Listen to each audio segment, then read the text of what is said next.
growing up, I couldn't stand the idea of a God or people that would serve that God. I couldn't stand the idea of a God that thought so highly of himself that he deserved so much attention and so much praise and worship.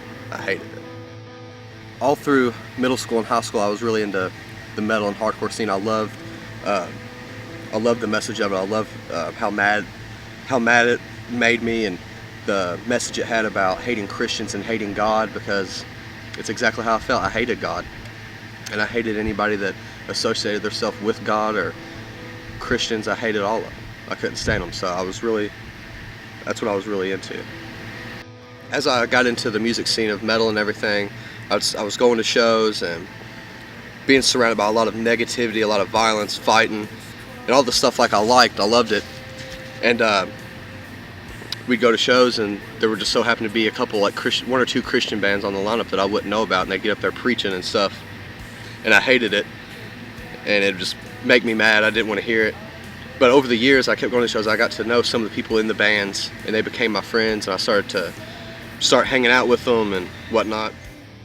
I got invited to church by one of my friends, and I didn't want to be rude or anything, so I ended up going the first time. And you know, I was listening to stuff, but I didn't really take anything in. I wasn't really paying a whole lot of attention. And I went again, and I started listening a little bit more, and they just so happened to be doing baptisms that day.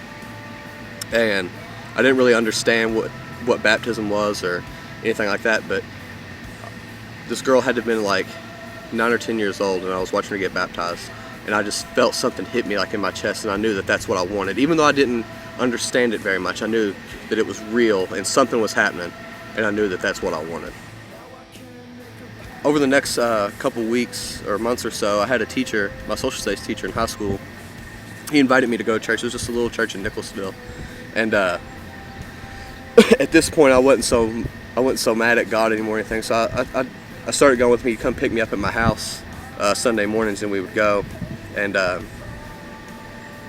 it was a really awesome church. I really started listening to the message that the pastor was preaching and stuff. And as I was at home, I'd leave church and I'd come home and I'd get in scripture and stuff. And I really started to feel God. And over the next few months of that, I felt God calling me to be baptized and give my life to Him. So I became a member of my church, and the same teacher that invited me baptized me at the church. Even after giving my life to God and being baptized, there were times that I felt that God was so far away and I couldn't reach Him. I was so distant from Him, and I caught myself giving myself back to things I shouldn't have, getting back in my sin, getting back into being depressed and being angry and drinking and all that stuff. But through it all, God was right there. You know, he doesn't call us to places and bring us somewhere to abandon us. You know, Jesus came and He died on the cross. He walked with His eyes wide open. He walked directly to the cross, covered in our sin and shame, and He died with it. But I can assure you that when the Father resurrected Him, He did not resurrect Him with our sin and our shame. He didn't do it. He did not bring us here to condemn us or to leave us here or lead us astray.